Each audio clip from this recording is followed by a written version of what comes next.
If you were listening or watching the news today, you will know that our fair city of Norwalk is making national headlines.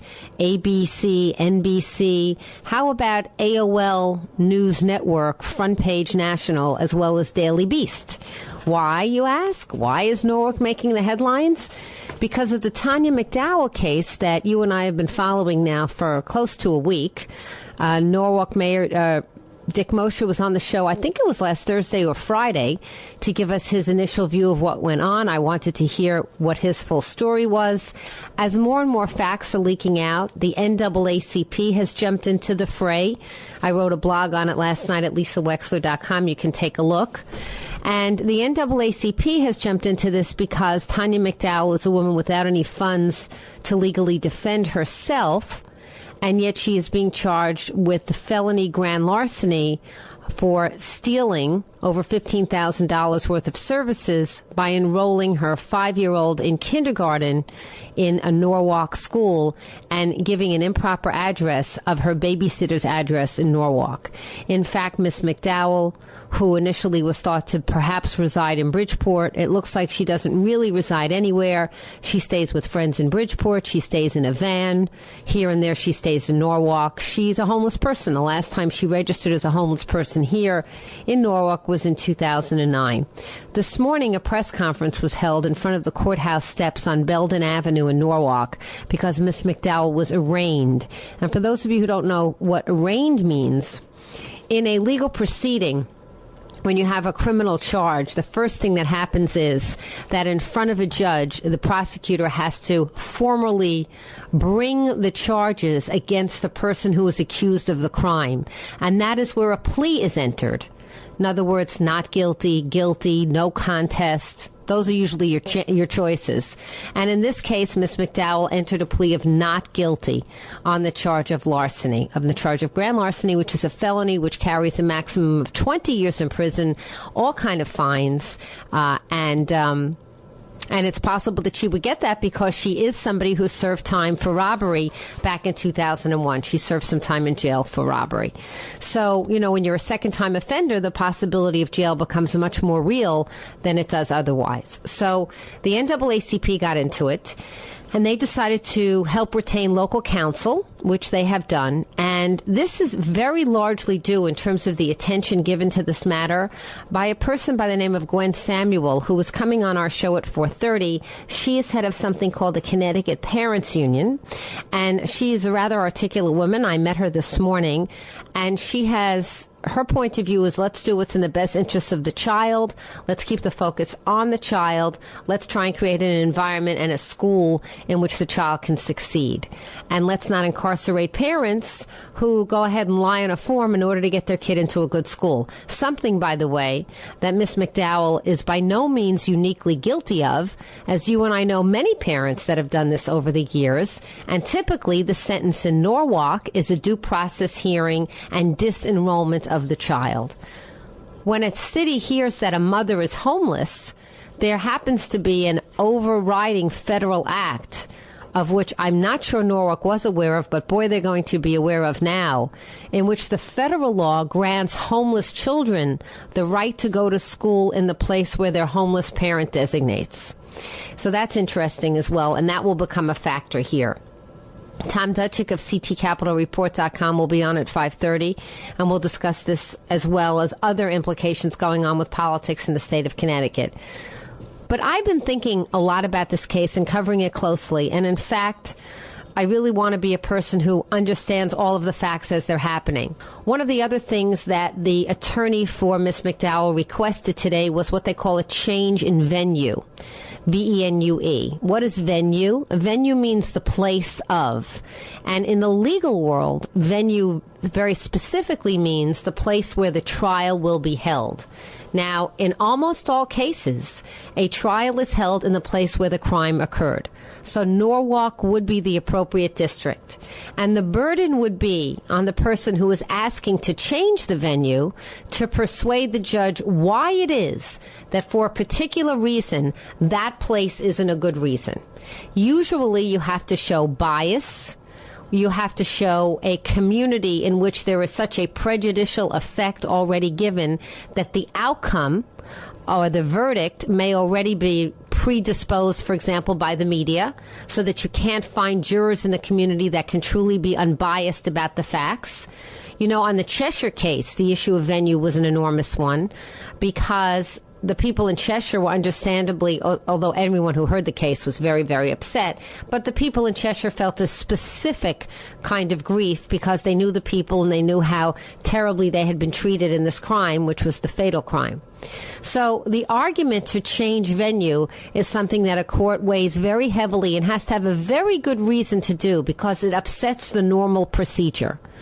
And the attorney for Tanya McDowell today requested a change in venue on the ground, I want you to hear this, that the prosecutor is the daughter of the mayor. The prosecutor is the daughter of the mayor. Her name is Suzanne Mieux. I had heard that she was the stepdaughter, but now they're saying she's the daughter. It may not really make much difference, frankly, stepdaughter or daughter. But in any event, she's related to the mayor in a very close, immediate way. And even though there may not be collusion between the two, the argument is that there is an appearance of impropriety. Why? Because Mayor Dick Moshe has been on this show. He's been on John LaBarca's show, on this radio show many times. And he has come out, initially coming out to say, look, you don't know all the facts. Here are the facts about this woman's background. It's not what it seems. More will come out.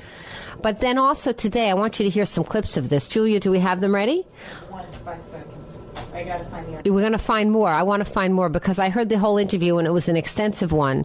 And Mayor Moshe appears to be digging his heels in. John LaBarca and I had a pretty extensive conversation on that at about 10 o'clock this morning when I came back from the press conference.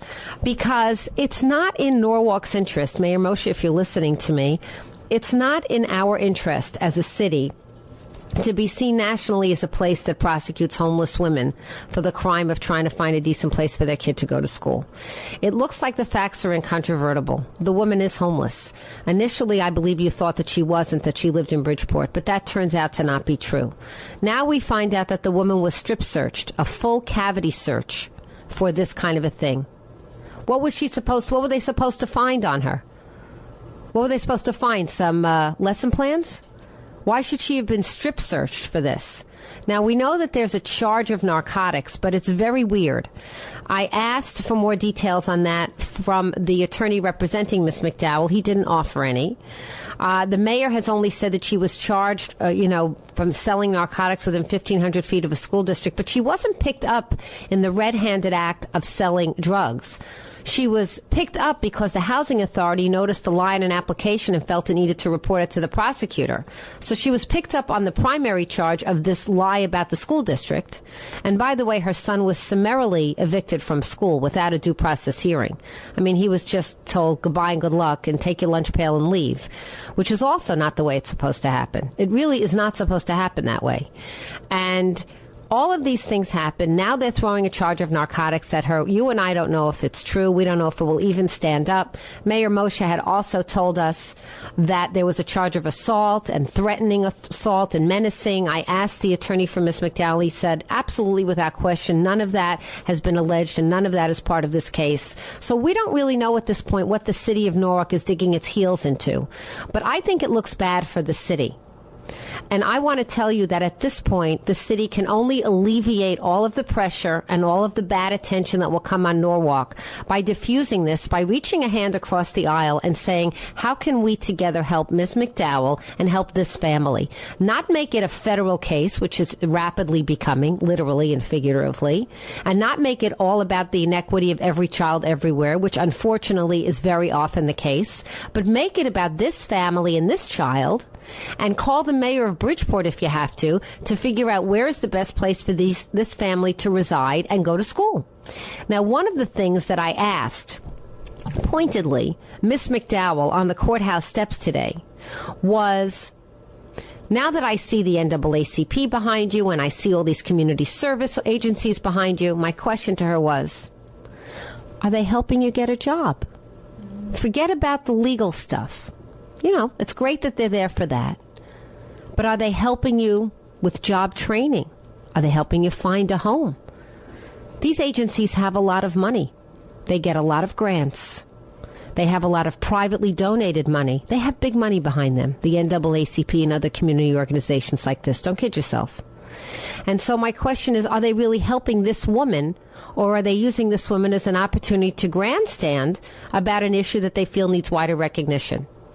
Maybe they should be doing both. I'm not saying one to the exclusion of the other. But don't just hire an attorney for somebody and still let her live on a couch. That's not the right thing to do either.